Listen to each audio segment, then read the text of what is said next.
الحمد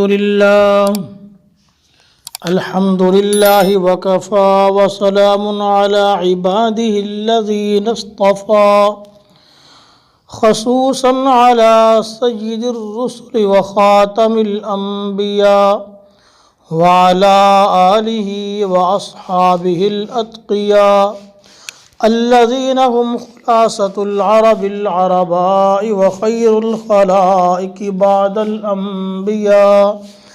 أما بعد فأعوذ بالله من الشيطان الرجيم. بسم الله الرحمن الرحيم.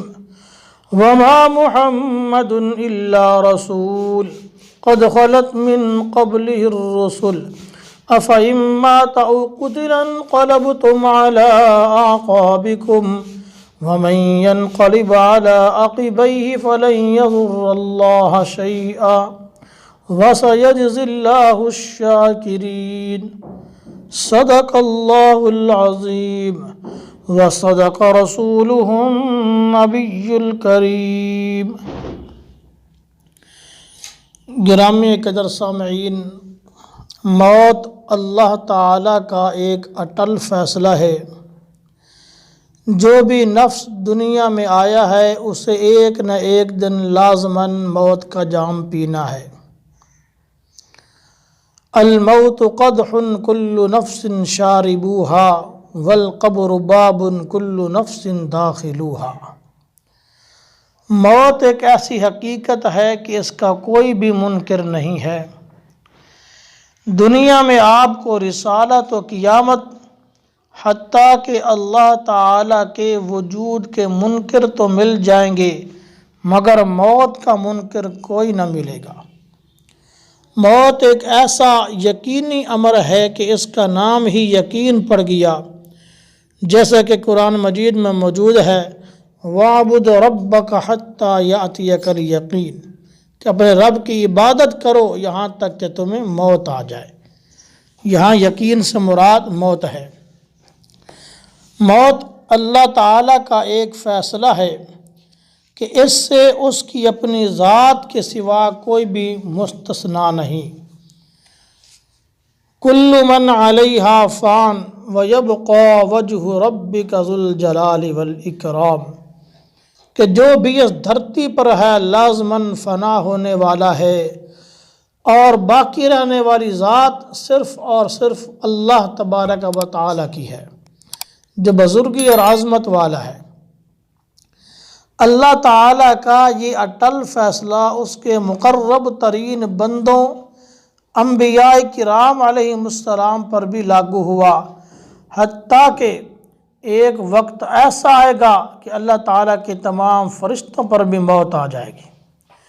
سید الملائکہ حضرت جبرائیل علیہ السلام حتیٰ کہ ملک الموت حضرت اسرائیل علیہ السلام بھی موت سے ہمکنار ہوں گے، حتیٰ کہ خود موت پر بھی موت آ جائے گی. موت سے اگر کوئی مستثنا ہے تو وہ فقط اللہ تعالیٰ کی ذات ہے جو حی القیوم ہے. ایک اور جگہ ارشاد فرمایا وَتَوَكَّلْ عَلَى الْحَيِّ الَّذِي لَا يَمُوتُ، کہ اللہ تعالیٰ کی ذات پر بھروسہ رکھیں جو ایسا زندہ ہے کہ اس پر موت نہیں آئے گی. فتح مکہ کے بعد سن 9 ہجری اور 10 ہجری کے سالوں میں آپ صلی اللہ علیہ وسلم کے جذبات، احساسات، اقوال و اعمال اور احوال و ظروف سے الوداعی علامات کا ظہور شروع ہو چکا تھا. گویا کہ آپ خود سمجھ چکے تھے کہ اب کام کی تکمیل ہو چکی ہے. سب سے پہلے آپ کو سورۃ اذا جاء نصر اللہ والفتح کے نزول سے یہ اندازہ ہو گیا کہ کفر کے مقابلہ میں فتح مبین کا حاصل ہو جانا اور لوگوں کا خود بخود اس دین میں گروہ در گروہ داخل ہونا اور اللہ تعالیٰ کا مجھے تسبیح و تحمید کا حکم دینا، یہ اس بات کی غمازی کرتا ہے کہ مقصد پورا ہو چکا ہے.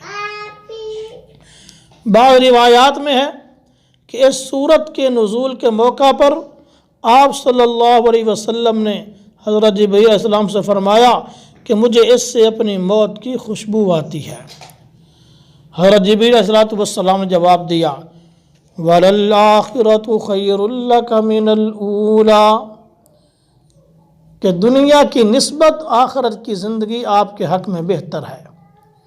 چنانچہ آپ صلی اللہ علیہ وسلم اللہ تعالیٰ کے حکم فَسَبِّحْ بِحَمْدِ رَبِّكَ وَاسْتَغْفِرْ کے مطابق کثرت سے سبحان اللہ وبحمدہ اور استغفر اللہ واتوب الیہ پڑھنے لگے۔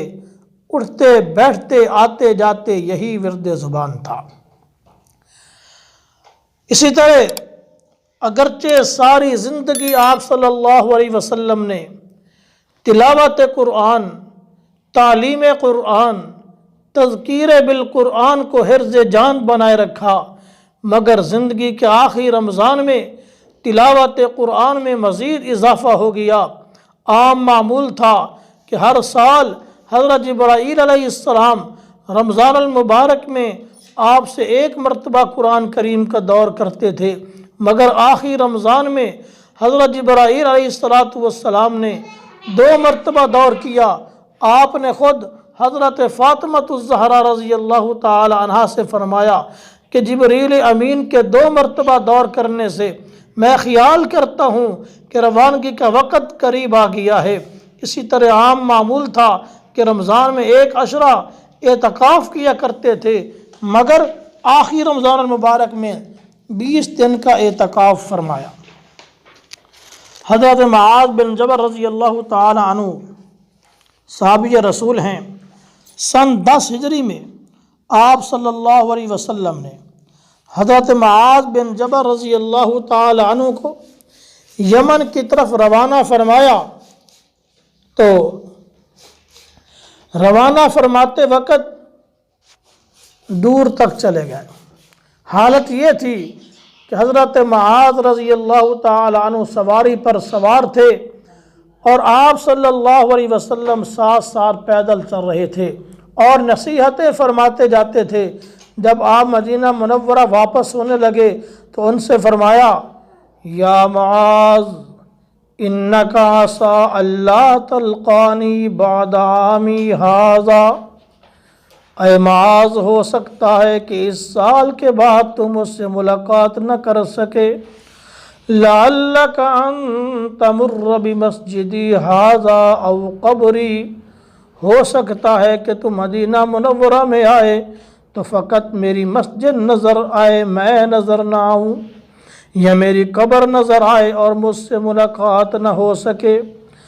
آپ کی یہ باتیں سن کر حضرت معاذ شدت فراق سے اس طرح رونے لگے کہ آپ صلی اللہ علیہ وسلم بھی اپنے آنسو ضبط نہ کر سکے۔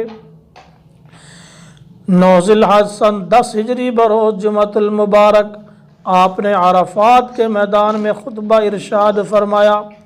اس خطبے میں بھی آپ نے الوداعی جملے ارشاد فرمائے، مثلا فرمایا خذوا عنی مناسککم لعلی لا اراکم بعد عامی ھذا، کہ مجھ سے حج کے طریقے اور مناسک سیکھ لو، ہو سکتا ہے کہ اس سال بعد میں تمہیں نہ دیکھ سکوں۔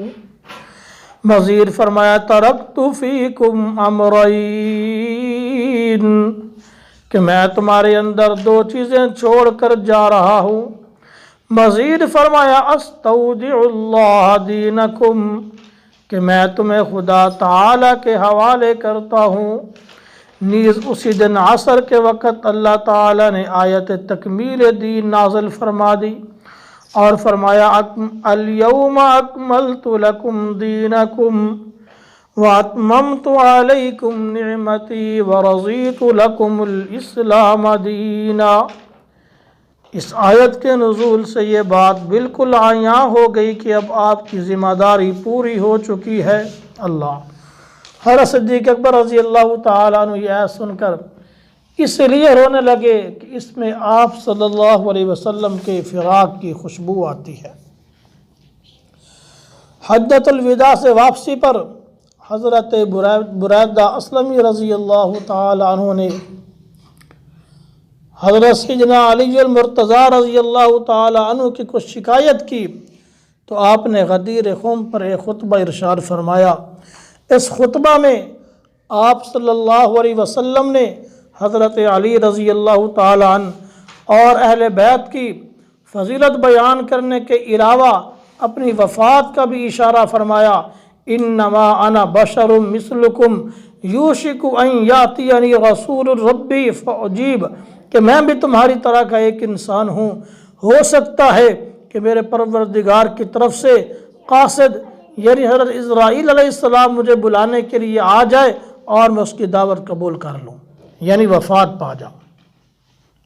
حجۃ الوداع سے واپسی کے کچھ روز بعد آپ کی خدمت میں سید الملائکہ حضرت جبرائیل علیہ السلام ایک غیر معروف شکل میں تشریف لائے اور آپ کے سامنے انتہائی ادب و احترام کے ساتھ دو زانوں بیٹھ کر صحابہ کرام کی تعلیم کے لیے آپ سے کچھ سوالات کیے۔ یہ سوالات ایمان، اسلام، احسان اور قیامت وغیرہ کے متعلق تھے۔ آپ نے ان کے جامع و معنی جوابات ارشاد فرمائے اور جبریل علیہ السلام نے تصدیق فرما دی۔ آپ کی زندگی کے آخری ایام میں گویا اس طرح صحابہ کرام کے سامنے پورے دین کا خلاصہ رکھ دیا گیا۔ ماہ سفر کے آخر میں آپ صلی اللہ علیہ وسلم نے حضرت سیدنا اسامہ بن زید رضی اللہ تعالی عنہ کی سرکردگی میں رومیوں کے مقابلہ کے لیے ایک لشکر روانہ فرمایا۔ یہ آپ صلی اللہ علیہ وسلم کا آخری سریہ تھا۔ اس میں جلیل القدر مہاجرین و انصار شامل تھے۔ اس فوج نے مدینہ منورہ سے نکل کر تھوڑا ہی فاصلہ طے کیا تھا کہ آپ صلی اللہ علیہ وسلم شدید بیمار ہو گئے۔ آپ کی شدید بیماری کی وجہ سے یہ لشکر اپنی منزل کی طرف روانہ نہ ہو سکا۔ آپ کی وفات کے بعد حضرت صدیق اکبر رضی اللہ تعالی عنہ نے پہلا کام یہ کیا کہ حکم نبوی کے مطابق اس لشکر کو حالات کی ناموافقت کے باوجود جہاد کے لیے روانہ فرمایا۔ ماہ سفر کی 28 تاریخ اور بدھ کا دن تھا کہ آپ صلی اللہ علیہ وسلم جنت البقیع میں تشریف لے گئے۔ اہل بقیع اور شہدائے احد کے لیے انتہائی رقت آمیز دعا فرمائی۔ وہاں سے واپس تشریف لائے تو مزاج مبارک ناساز ہو گیا، شدید سر درد اور بخار کی تکلیف تھی۔ یہ ام المؤمنین حضرت میمونہ رضی اللہ تعالی عنہ کی باری کا دن تھا۔ آپ حسب معمول باری باری ازواج مطہرات کے ہاں منتقل ہوتے رہے۔ آپ کی خواہش تھی کہ میں حضرت عائشہ کے ہاں قیام پذیر ہو جاؤں۔ ازواج مطہرات نے آپ کی خواہش کا احترام کرتے ہوئے آپ کو حضرت عائشہ کے ہاں قیام کی اجازت دے دی اور آپ سوموار کے دن ان کے حجرہ میں ان کے ہاں قیام پذیر ہو گئے اور وہ پوری تندہی سے آپ کی تیمار داری میں مصروف ہو گئی۔ اس بیماری میں آپ نے فرمایا کہ ہے میرے سر میں شدید درد ہے۔ خدا کی قدرت کہ حضرت عائشہ بھی سر درد کی تکلیف میں مبتلا تھی، انہوں نے بھی عرض کیا کہ ہے مجھے بھی سر درد ہے۔ دونوں کو سر درد کی شکایت تھی۔ اس بیماری میں آپ نے ایک مرتبہ حضرت عائشہ سے فرمایا کہ ایسا معلوم ہوتا ہے کہ یہ اسی زہر کا اثر ہے جو مجھے سن 7 ہجری میں خیبر کے مقام پر کھلایا گیا تھا۔ وَهَذَا أَوَانٌ وجدت انقطاع بحری من ذالک السم، اور اس وقت تو مجھے یوں لگتا ہے کہ اس زہر کی وجہ سے میری رگ جان کٹ رہی ہے۔ آپ صلی اللہ علیہ وسلم کی عادت شریفہ تھی کہ جب بیمار ہوتے تو معوذات پڑھ کر اپنے اوپر دم کرتے تھے اور پھر اپنا ہاتھ پورے بدن پر پھیر لیتے تھے۔ اس بیماری میں حضرت عائشہ رضی اللہ تعالی عنہا آپ کو یہ دم بھی کرتی رہیں، مگر آپ کے بدن پر اپنا ہاتھ پھیرنے کی بجائے برکت کے لیے آپ ہی کا دست مبارک پھیرتی تھی۔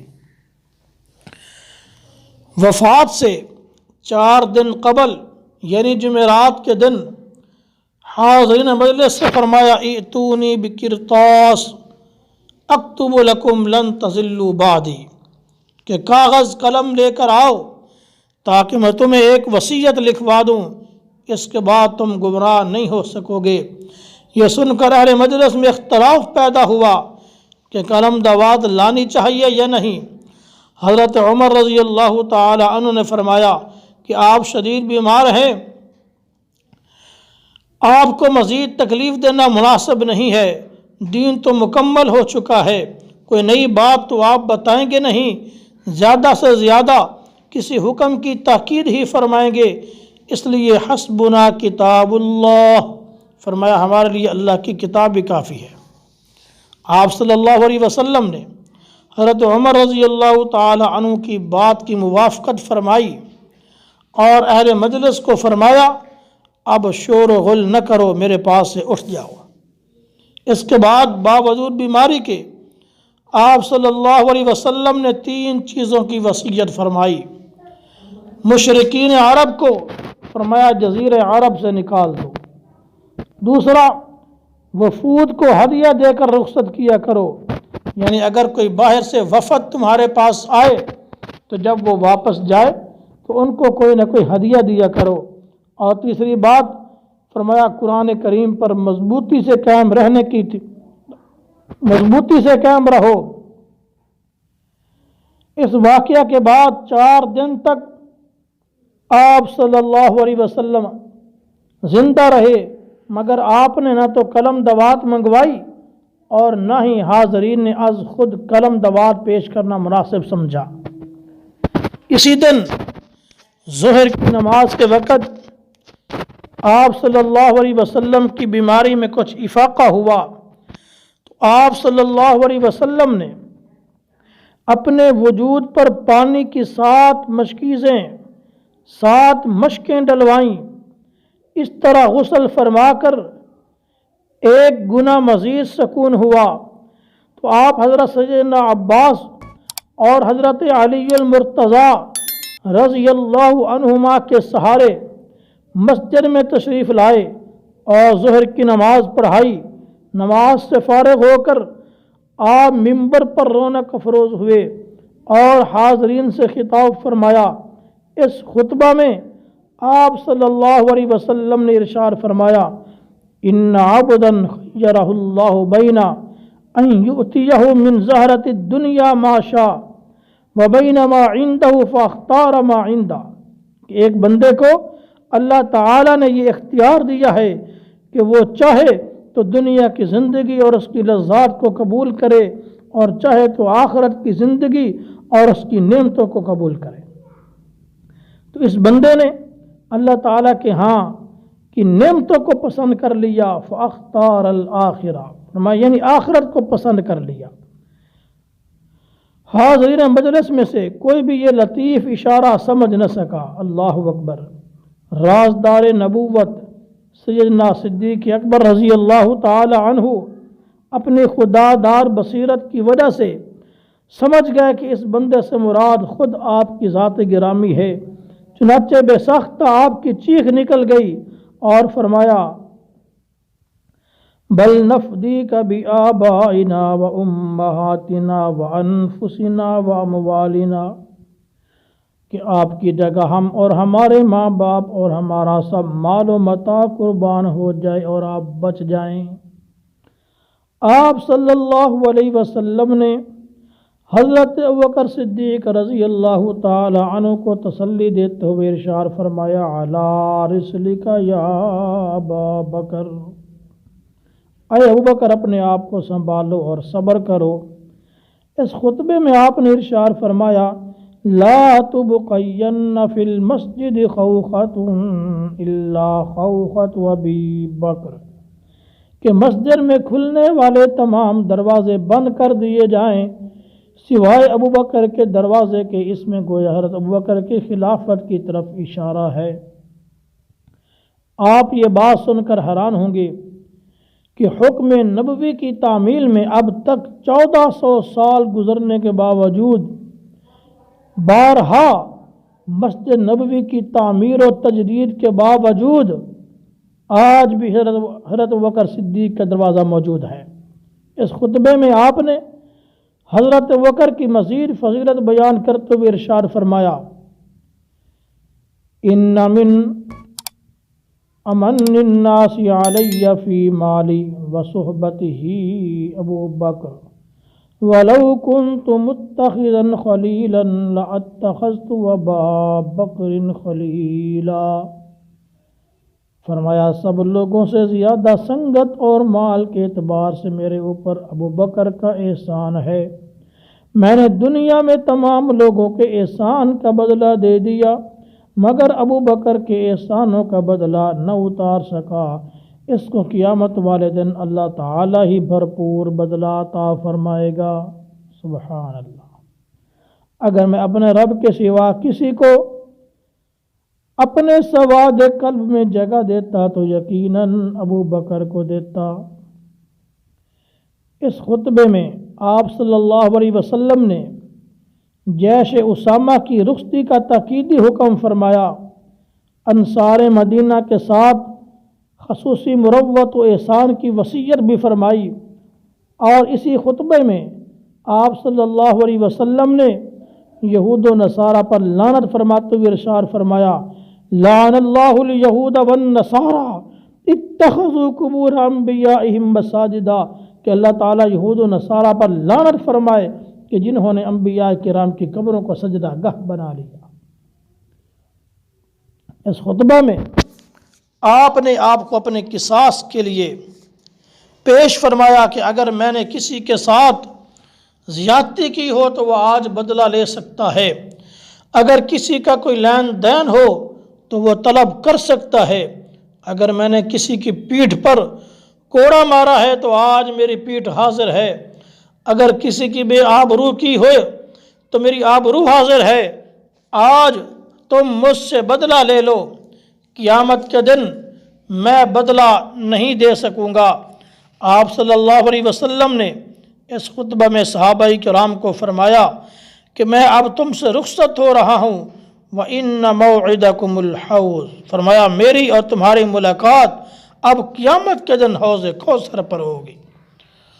اور اس موقع پر آپ کا معجزہ اس طرح ظاہر ہوا کہ حوض کوثر آپ کے سامنے کر دیا گیا اور آپ نے ارشاد فرمایا، وَالَّذِي نَفْسِي بِيَدِي إِنِّي لَأَنظُرُ إِلَى الْحَوْضِ مِن مَّقَامِي هَٰذَا، فرمایا مجھے اس ذات کی قسم ہے جس کے قبضے میں میری جان ہے کہ میں یہاں مسجد نبوی میں کھڑے ہو کر حوض کوثر کو اپنی آنکھوں سے دیکھ رہا ہوں۔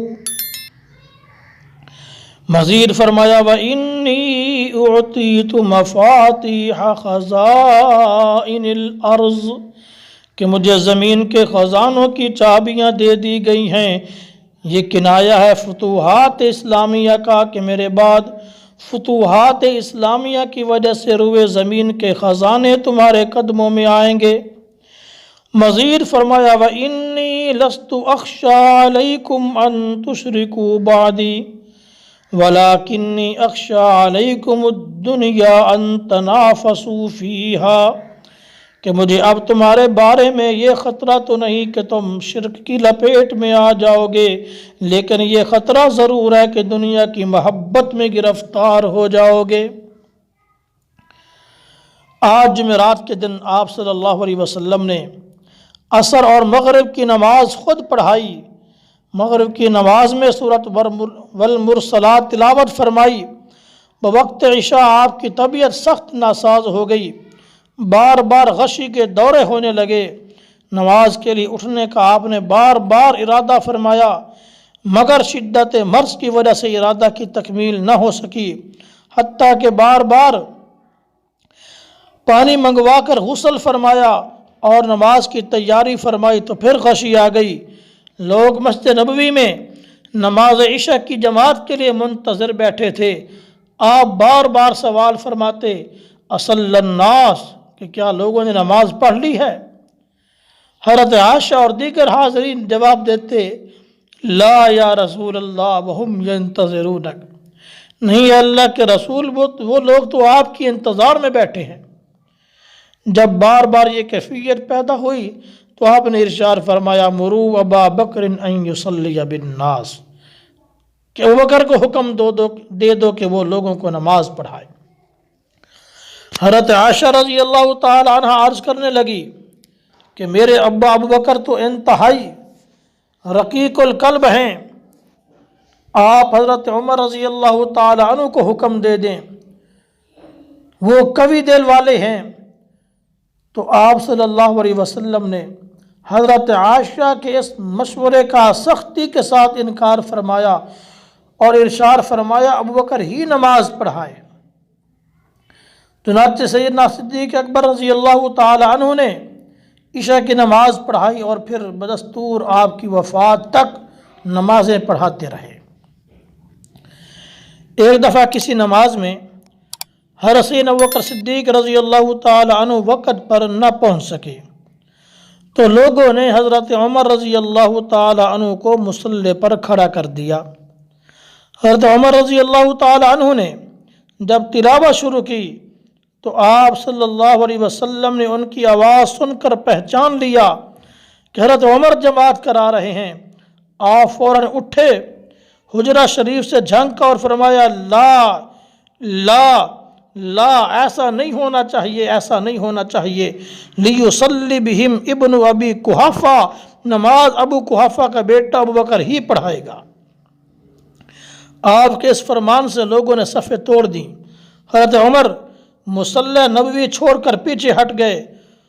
فانقضت الصفوف وانصرف عمر، پھر حضرت ابوبکر تشریف لائے اور انہوں نے نماز پڑھائی۔ یہ بھی گویا کہ حضرت صدیق اکبر کی خلافت کی طرف واضح اشارہ تھا۔ دوران علالت حضرت سیدہ فاطمہ الزہرا رضی اللہ تعالی عنہ تشریف لائیں تو آپ نے ان کو اپنی دائیں طرف بٹھا لیا اور ان کے کان میں کوئی بات کہی۔ حضرت فاطمہ شدت غم سے رونے لگی، پھر آپ نے ان کے دوسرے کان میں سرگوشی فرمائی تو وہ مسکرانے لگی۔ حضرت عائشہ نے حضرت فاطمہ سے اس بارے میں سوال کیا تو انہوں نے فرمایا کہ اگر بتانے کی بات ہوتی تو آپ کان میں کیوں فرماتے۔ آپ صلی اللہ علیہ وسلم کی وفات کے بعد پھر ایک موقع پر حضرت عائشہ صدیقہ نے حضرت فاطمہ الزہرا سے یہی سوال کیا تو انہوں نے فرمایا کہ اولاً تو آپ نے مجھے فرمایا تھا کہ مجھے یوں لگتا ہے کہ اس بیماری میں میری موت واقع ہو جائے گی، چنانچہ جدائی اور فراق کے صدمے سے مجھے رونا آ گیا۔ پھر آپ نے ارشاد فرمایا کہ میرے اہل خانہ میں سے میری وفات کے بعد تو مجھے سب سے پہلے آ کر ملے گی۔ تو میں ہنسنے لگی۔ چنانچہ آپ کی پیش گوئی کے مطابق آپ کی وفات کے 6 ماہ بعد حضرت فاطمہ الزہرا رضی اللہ تعالی عنہ بھی وفات پا گئی۔ اتوار کے دن آپ نے اپنے تمام غلاموں کو آزاد فرمایا، گھر میں جو کچھ بھی تھا سب اللہ کی راہ میں صدقہ کر دیا۔ گھر میں تھا ہی کیا، صرف 7 دینار ہی تھے جن کے متعلق آپ نے حضرت عائشہ سے فرمایا انفقیہا فی سبیل اللہ، کہ انہیں اللہ کی راہ میں صدقہ کر دو۔ پھر آپ پر غشی کی کیفیت طاری ہو گئی۔ حضرت عائشہ آپ کی تیمارداری میں لگی ہوئی تھیں، فرصت ملے تو ان دیناروں کو صدقہ کریں۔ غش سے جب افاقہ ہوا آپ نے پھر سوال فرمایا هل انفقت تلک الذهب، کہ کیا آپ نے وہ دینار خرچ کیے؟ انہوں نے بتایا کہ ابھی تک نہیں ہو سکے۔ پھر آپ نے ارشاد فرمایا کہ اگر یہ دولت میرے گھر میں موجود ہو اور میری وفات ہو جائے تو میں اللہ کو کیا منہ دکھاؤں گا، اس لیے ان کو جلدی صدقہ کریں۔ تو پھر حضرت عائشہ نے وہ دینار اللہ کی راہ میں دے دیے۔ 12 ربیع الاول سوموار کے دن صبح کی نماز کے دوران پیغمبر علیہ السلام نے حجرہ کا پردہ اٹھایا۔ آپ نے جب دیکھا کہ ابو بکر جماعت کرا رہے ہیں تو آپ کے چہرے پر خوشی کے آثار ظاہر ہوئے کہ میں نے 23 سال تک جس کھیتی پر محنت کی آج وہ اپنے پاؤں پر کھڑی ہو گئی، کہ اس کھیتی نے پہلے زمین میں سے ایک سوئی نکالی، پھر وہ مضبوط ہو گئی، پھر مزید موٹی ہو گئی اور پھر اپنے پاؤں پر کھڑی ہو گئی اور کھیتی بان کو بھی بھلی معلوم ہونے لگی۔ آپ یہ منظر دیر تک کھڑے دیکھتے رہے۔ ثم تبسم رسول اللہ صلی اللہ علیہ وسلم ضاحکا، اور مسکراتے رہے۔ اللہ اکبر۔ صحابہ کرام نے دیکھا کہ آپ علیہ السلام مسکرا رہے ہیں، تو یقین کر لیا کہ آج آپ کی طبیعت پر سکون ہے، اور مطمئن ہو کر اپنے گھروں کو چلے گئے۔ مگر تھوڑی دیر گزری تھی کہ آپ کی طبیعت پھر خراب ہو گئی اور عالم نزع شروع ہو گیا۔ حضرت عائشہ رضی اللہ تعالی عنہا نے آپ کو سہارا دے رکھا تھا کہ حضرت عائشہ کے بھائی عبد الرحمن بن ابی بکر ہاتھ میں مسواک لیے اندر آئے۔ آپ نے مسواک کی طرف دیکھا۔ حضرت عائشہ نے سوال کیا کہ آپ مسواک لینا چاہتے ہیں؟ آپ نے اشارہ سے فرمایا ہاں۔ حضرت عائشہ نے پوچھا کہ یہ مسواک چبا کر نرم کر دوں؟ آپ نے پھر سر سے اشارہ کر کے اس بات میں جواب دیا۔ حضرت عائشہ نے وہ مسواک لے کر اپنے منہ میں چبا کر نرم کی اور آپ کو دی، پھر آپ نے وہ مسواک استعمال فرمائی۔ میرے بھائیوں، اس طرح جو ہے یہ سوموار کا دن تھا، اور آپ صلی اللہ علیہ وسلم اس دار فانی سے کوچ کر گئے۔ انا للہ و انا الیہ راجعون۔ جس پیغمبر کے لیے اللہ نے دنیا کو بنایا، وہ پیغمبر بھی اس دنیا میں نہ رہے، تو میں اور آپ کیا ہوتے ہیں کہ ہم دنیا میں رہیں گے؟ تو کیوں نہ ہو کہ ہم اس 4 دن کی زندگی سے فائدہ اٹھائیں اور نیک اعمال کے ساتھ اپنی آخرت والی زندگی کو بنا لیں۔ وما علینا الا البلاغ۔